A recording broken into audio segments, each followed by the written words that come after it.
Time to time ஜனநாயகனோட fever ஏறிட்டே தான் இருக்கு. ஏன்னா, இந்த ஆடியோ லான்ச் ஃபங்ஷன் வந்து மேலும் பிரம்மாண்டமா ஆட் ஆன் ஆயிட்டே இருக்கு. எப்படி அப்படின்னா, தளபதி அவர்களோட ஒர்க் பண்ண ரொம்ப முக்கியமான டைரக்டர்ஸ் உடைய ஸ்பீச்சஸ் மூலமா அந்த ஜனநாயகன் ஆடியோ லான்ச் இன்னும் பிரம்மாண்டமா போயிட்டு இருக்கு. இந்த 3 டிராகன்ஸ் அப்படின்னு சொல்லலாம். நெல்சன், திலீப் குமார், லோகேஷ் கனகராஜ் அண்ட் அட்லி. இவங்க 3 பேருமே வந்து தங்களுடைய அந்த தளபதி மேல வச்சிருக்கக்கூடிய லவ்வ வந்து மேடையில வந்து ஷேர் பண்ணாங்க. இதுல ரொம்ப ஹைலைட்டடான ஒரு விஷயம் என்ன அப்படின்னு பார்த்தீங்கன்னா, லோகேஷ் கனகராஜ் அவர்கள் வந்து மேடையில ஏறுன உடனே, அவர் வந்து அப்படியே மைக்க வாங்கி பேசுறதுக்குள்ளேயே கிரவுட் மொத்தமா வந்து லியோ 2, லியோ 2 அப்படின்னு சொல்லிட்டு ஃபுல்லா கத்த ஆரம்பிச்சுட்டாங்க. ஸோ பெரிய ஆன்டிசிபேஷன் லியோ 2 மேல இருந்தாலும் தளபதி அவர்களுடைய முடிவு அப்படிங்கிறது இதுதான் கடைசி படம். பட் ஸ்டில் இந்த இடத்துல லோகேஷ் கனகராஜ் சொன்ன விஷயம் என்ன அப்படின்னு பார்த்தீங்கன்னா, மாஸ்டர் அண்ட் லியோ இந்த 2 படம் என்னோட கரியர்ல ரொம்ப முக்கியமான படமா அமைஞ்சிருக்கு. அதுக்கு நான் தளபதி அவர்களுக்கு ரொம்பவே நன்றி கடன் பட்டிருக்கிறேன் அப்படின்ற மாதிரியான ஒரு கருத்தையுமே லோகேஷ் கனகராஜ் அவர்கள் வந்து பதிவிட்டிருக்கிறாரு. அண்ட் அதே மாதிரி அட்லி அவருடைய கரியர்லயுமே வந்து தளபதி அவர்கள் வந்து தொடர்ந்து பேக் டு பேக்ல வந்து ஹிட்ஸ் பண்ணி கொடுத்திருக்கிறாரு. சோ அதுல அட்லி சொன்ன ஒரு முக்கியமான விஷயம் என்ன அப்படின்னு பாத்தீங்கன்னா, நம்ம வந்து வாழ்க்கையில 3 விதமான மனிதர்களை நம்ம பார்ப்போம். ஒரு சிலர்கள் வந்து இலை மாதிரி இருப்பாங்க. அவங்க வந்து வருவாங்க, போயிடுவாங்க. அவங்களுடைய அந்த பர்ப்பஸ் முடிஞ்சோன. இன்னும் ஒரு சில பேர் வந்து கிளைகள் மாதிரி வருவாங்க. அவங்க வந்து ஒரு பெரிய புயல் காத்து வர்றப்ப காணாம போயிடுவாங்க. ஆனா இன்னும் ஒரு சில பேர் தான் வந்து வேர் மாதிரி இருப்பாங்க. அப்படிதான் நான் விஜயன நான் பார்க்கிறேன். அவர் வந்து என்னைக்குமே நம்மள விட்டு போமாட்டாரு. அப்படின்றத சொன்னாரு. ஆனா அதே மாதிரி நான் வந்து ஏடியா வந்து ஒரு படத்துல வொர்க் பண்ணிட்டு இருக்கிறப்போ, இந்த லாஸ்ட் டேல ஒரு நாள் என்ன கூப்பிட்டு, "நீ வந்து ரொம்ப நல்லா ஹார்ட் ஒர்க் பண்ற. கண்டிப்பா உன்கிட்ட ஏதாவது கதை இருந்தா என்கிட்ட சொல்லு" அப்படின்னு வந்து சொன்னாரு. அந்த டைம்ல அவர் கிட்டத்தட்ட 50 படங்கள் பண்ணியிருந்தாரு. அப்ப நான் வந்து எந்த படமுமே பண்ணாத ஒரு ஏடியா இருந்தேன். சோ அந்த மாதிரியான விஷயத்த சொல்றதுக்குலாம் கண்டிப்பா ஒரு பெரிய விஷயம் வேணும் அப்படின்னு சொல்லிட்டு, தன்னுடைய நம்பிக்கை அவர் வந்து அந்த இடத்துல காமிச்சார் அப்படிங்கிறது எனக்கு ரொம்ப சந்தோஷமா இருந்தது அப்படின்னு சொன்னாரு. ஆனா அதே மாதிரி ரொம்ப முக்கியமான ஒரு விஷயம் என்ன அப்படின்னு பார்த்தா, அட்லியோட ஸ்பீச் ஆரம்பிக்கிறதுக்கு முன்னாடி, என்னோட அண்ணன், என்னோட தளபதி அந்த ட்ரேட்மார்க் மேட்டரோட தான் அந்த ஸ்பீச்சே வந்து ஸ்டார்ட் ஆச்சு. சோ அந்த அளவுக்கு வெறித்தனமான ஃபேன்ஸாவே அந்த டைரக்டர்ஸ் இருக்கிறாங்க அப்படிங்கிறத பார்க்கிறப்ப ரொம்பவே சந்தோஷமா இருக்கு. அதே மாதிரி ரம்யா வந்து கேட்டாங்க, "எப்படி திருப்பி தமிழ் சினிமா இண்டஸ்ட்ரிக்குள்ள வர்றது எப்படி இருக்கு அட்லி?" அப்படின்னு கேட்டதுக்கு அவர் சொன்ன விஷயம் என்னன்னா, "நான் எப்பயுமே தமிழன் தான். நான் வந்து எழுதக்கூடிய படங்களும் தமிழ்ல தான் எழுதுறேன். ஆனா அது வந்து அப்படியே வந்து வேற லாங்குவேஜஸ்ல ரிலீஸ் ஆக ஆரம்பிச்சிருது. நான் ஒண்ணும் பண்ண முடியல." அப்படின்னு சொல்லிட்டு அட்லி அவருடைய கருத்தை வந்து பதிவிட்டிருந்தாரு. அண்ட் ரம்யா வந்து கேட்ட இன்னொரு ஜாலியான கேள்வி என்ன அப்படின்னு பார்த்தீங்கன்னா, விஜய் சார் வந்து இப்போ ஒருத்தர் மேல வந்து கோவப்படுறாரு அப்படின்னா, எதுக்காக கோவப்படுவாரு? அப்படின்றத வந்து கேட்டதுக்கு நெல்சன் அவர்கள் வந்து பதில் சொன்னாரு. அனிருத் அப்படின்னா எல்லாருக்குமே தெரியும். சாங் வந்து நம்ம ஷூட் கம்ப்ளீட் பண்ணி முடிச்சதுக்கு அப்புறம் தான் வரும். அதனால வந்து அது ஒரு காரணம். பூஜா மேல ஏன் வந்து பூஜா மேல அவர் கோவப்படணும்? ஷி இஸ் வெரி ஸ்வீட் அப்படின்றது சொல்லிட்டாரு. அண்ட் நெல்சன் உங்க மேல ஏன் அவர் கோவப்படுவார் அப்படின்னு கேட்டா, அவர் வந்து நான் ரொம்ப மூஞ்சிய சேடா வச்சிருந்தேன் என் மேல கோவப்படுவார் அப்படின்னு சொல்லிட்டு நெல்சன் அவர்கள் சொல்லியிருந்தாரு. ரொம்ப முக்கியமான விஷயம் என்ன அப்படின்னு பார்த்தா, அண்ணன் வந்து இது தன்னுடைய கடைசி படம்னு சொல்லிட்டாரு. ஆனாலும் வந்து எனக்கு இன்னும் ஒரு படம் வந்து அவர் கூட பண்ணணும். ஏன்னா பீஸ்ட் படம் வந்து நிறைய மிக்ஸ்டான ரெஸ்பான்ஸ் வாங்குச்சு. சோ அதனால எனக்கு இன்னும் ஒரு படம் அந்த மிஸ்டேக்ஸ் எல்லாம் இல்லாம ஒரு படம் பண்ணணும் அப்படின்னு ஆசை அப்படின்னு சொல்லிட்டு நெல்சன் திலீப் குமார் அவர்கள் வந்து சொல்லியிருந்தாரு. அண்ட் இன்னொரு விஷயம் வந்து என்னன்னா, ஜெகதீஷ் வந்து எனக்கு கால் பண்ணாரு. கால் பண்ணிட்டு இந்த லான்ச் விஷயமா பேசுறப்ப அப்படிங்கிறத நான் இமீடியட்டா கேட்டுட்டேன். அண்ட் மோரோவர் பீஸ்ட் படம் வந்து ரொம்ப மிக்ஸ்டான ரெஸ்பான்ஸ் வாங்கியிருந்தாலும் தொடர்ந்து தளபதி அவர்கள் வந்து எனக்கு கால் பண்ணி நான் ஓகேவா இருக்கேனா அப்படின்றத கேட்டுட்டு இருந்தாரு. நான் வந்து அவர்கிட்ட கேட்டிருக்கேன், என் மேல ஏதாவது கோவமா இருக்கிறீங்களா அப்படின்றத நான் கேட்டதுக்கு, ஏன்பா உனக்கும் எனக்குமான அந்த ரிலேஷன்ஷிப் ஒரு படம் தானா அப்படின்றத வந்து அவர் என்கிட்ட கேட்டிருக்கிறாரு. அவர் வந்து எனக்கு ஒரு பிரதர் மாதிரி அப்படிங்கிறதையும் நெல்சன் அவர்கள் எமோஷனலா பதிவிட்டிருக்கிறாரு. ஸோ இந்த மாதிரி நிறைய முக்கியமான நபர்கள் ஒவ்வொருத்தரா தொடர்ந்து வந்து தங்களுடைய கருத்துக்களை பதிவிட்டுக்கிட்டே இருக்கிறாங்க. ஜனநாயகன் ஆடியோ லான்ச் இன்னும் நிறைய பேரால மேசிவா போயிட்டு இருக்கு.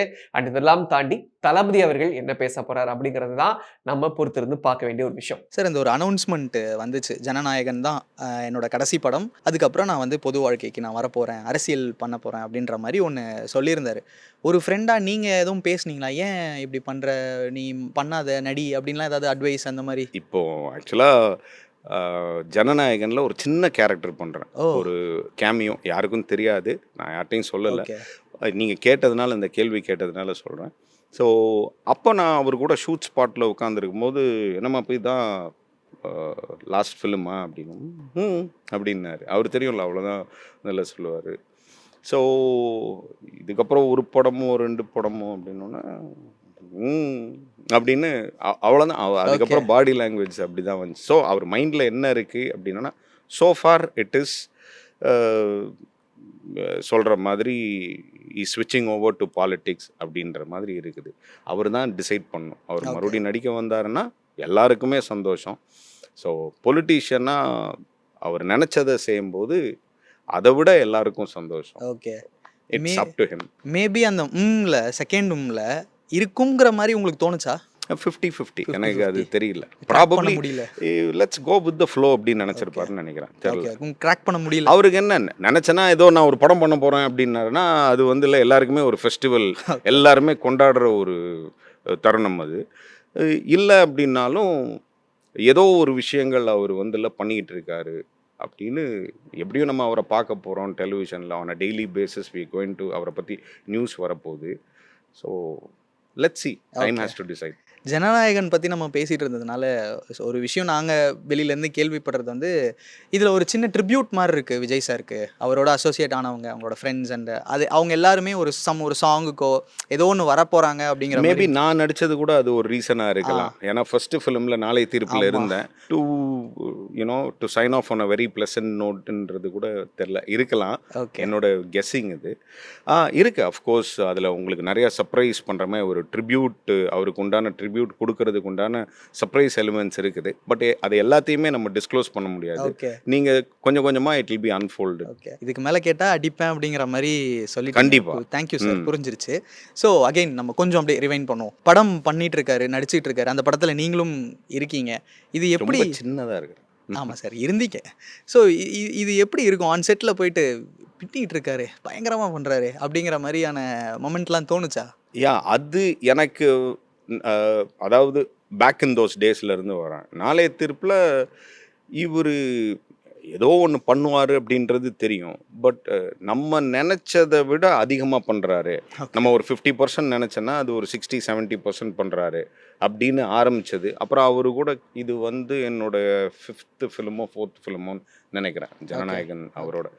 ஸோ அது ஒவ்வொரு காலகட்டத்துலையும் அவர் கூட நடிக்கும் போகும்போது நெக்ஸ்ட்டு மாண்புமிகுமானவன், அதுக்கப்புறம் வேட்டைக்காரன், அப்போல்லாம் அவரோட க்ரோத் வந்து அது ஸ்டெப் பை ஸ்டெப்பாக ஃபினாமினலாக இருந்தது. ஸோ அதுதான் சொல்லணும். அதை ரசிச்சிருக்கிறேன், வியந்திருக்கிறேன். அவருடைய அந்த க்ரோத், தன்னை எப்படி டிரான்ஸ்ஃபார்ம் பண்ணிக்கிட்டாரு ஸ்டேஜ் பை ஸ்டேஜ். நான் நாளைய தீர்ப்பில் பார்த்ததுக்கு, மாண்புமிகுமானவனில் பார்த்த விஜய்க்கு, வேட்டைக்காரனில் பார்த்த விஜய்க்கு, அப்புறம் மாஸ்டரில் பார்க்குற விஜய்க்கு, அதுக்கப்புறம் இப்போது ஜனநாயகனில் பார்க்குற விஜய்க்கு ஹியூஜ் டிரான்ஸ்ஃபர்மேஷன். அது ஒரு he's evolved. So as an actor, as super star, ஒரு ஒரு என்ன சொல்கிறது, அந்த சூப்பர் ஸ்டாருன்ற வார்த்தை அது காமன்னு வச்சுக்கிறீங்களா அவருக்கு அப்படின்னு. அது ஹிந்திலனாலும் சொல்லலாம், இல்லை ஒரு தளபதியாக அவர் அப்போவே இளைய தளபதி. பட் அந்த இளைய தளபதியிலேருந்து தளபதியாக டிரான்ஸ்ஃபார்ம் ஆகிறதுக்கு அவர் கற்றுக்கிட்டது, அவரோட அப்ரோச்சு, அவரோட சிந்தனை, அவருக்கு கிடைச்ச டெக்னீஷியன்ஸு, கோஸ்டார்ஸு, இது எல்லாமே தான் அவரை இந்த லெவலுக்கு மோல்டு பண்ணியிருக்குன்னு வச்சுக்கிறேன். ஓகே. பொலிட்டிஷியன் ஒரு பார்ட் இருக்குது சார், நம்ம அது லேட்டராக இன்னும் கொஞ்சம் பேசுவோம். பட் இந்த இடத்துல அதை பற்றி பேசணும்னு நினைக்கிறேன். அந்த டைமில் வந்து பாலிடிக்ஸ் பற்றிலாம் பேசுவாரா காலேஜில்? இது இப்படி நடந்திருக்கலாம் அப்படின்னு? இல்லை, அப்படி ரொம்ப டீப்பாக பாலிட்டிக்ஸ் பற்றிலாம் பேசினதில்லை. கரண்ட் அஃபேர்ஸ் பற்றி பேசிக்குவோம், ஸ்போர்ட்ஸ் பற்றி பேசுவோம், அன்னைக்கு இருக்கிற சோஷியல் ஆக்டிவிட்டீஸ், ரிலீஸ் ஆன ஃபிலிம்ஸு, இவ்வளோ தானே தவிர ரொம்ப அதுக்குள்ளே டீப்பராக போக மாட்டோம். ஆனால் என்றைக்குமே அவருக்கு வந்து ஒரு பொது வாழ்க்கையில் ஒரு ஈடுபாடு இருந்துச்சு. நம்ம ஏதாவது ஒன்று செய்யணும், ஒரு ஒரு ஒரு ஒரு ரெவல்யூஷனரி ஐடியாஸு, அவங்க ஃபாதர் மாதிரி. ஐ திங்க் அது ஜெனட்டிக்கலாகவே அதுக்கு இருக்குன்னு நினைக்கிறேன். தப்பு நடந்ததுன்னா அது வந்து என்ன இது இப்படிலாம் பண்ணுறாங்க அப்படின்ற ஒரு ஃபீல் இருக்கும். ஸோ அந்த ஒரு கேரக்டர் தான் அது ஸ்லோவாக இன்பில்ட்டாக இருந்தது. அது ஸ்லோவாக ட்ரான்ஸ்ஃபார்ம் ஆகி இப்போது ஃபஸ்ட்டு சினிமாவில் கான்சென்ட்ரேட் பண்ணார், தன்னோட ப்ரொஃபஷனில் கான்சென்ட்ரேட் பண்ணார், அச்சீவ் பண்ணிட்டார். ஸோ இப்போ அடுத்து என்ன அப்படின்னா, நம்மளை இந்த இடத்துல வச்சு அழகு பார்த்த இந்த சொசைட்டிக்கு ஏதாவது ஒன்று பண்ணணும். So he always does right things at the right time.